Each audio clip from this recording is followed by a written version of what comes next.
de planting d'arbres a été initiée à l'ARSTM, Académie régionale des sciences et techniques de la mer. Sollicitée par l'ARSTM, elle a été organisée par la SODEFOR et entre dans le contexte général du reboisement de la Côte d'Ivoire et dans le contexte particulier de lutte contre le réchauffement climatique. Philippe Zabo et Richard Akiki. L'espèce plantée par le directeur de l'Académie régionale des sciences et techniques de la mer est un makori. Il a une durée de vie de 200 ans. Jadis, on en trouvait partout en Côte d'Ivoire. Ces fruits étaient prisés par les éléphants qui, après les avoir consommés, facilitaient leur reproduction au travers de leur déjection. Aujourd'hui, il a presque disparu en Côte d'Ivoire, avec lui les éléphants. D'où l'importance de ce planting d'arbres au sein de l'Académie des mers.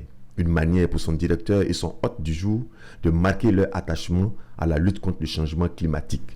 Et aujourd'hui, l'objet de cette cérémonie, de cette action, c'est de planter des arbres au sein de l'Académie. L'Académie est un grand espace de 33 hectares. Voilà, tout n'est pas couvert, il y a une bonne partie qui est verte et c'était de dire que nous aussi, nous participons. Le dernier inventaire forestier nous donne moins de 3 millions d'hectares de forêt sur toute l'étendue du territoire national. Or, pour qu'on soit un pays forestier, il faut au moins 20% de la couverture forestière.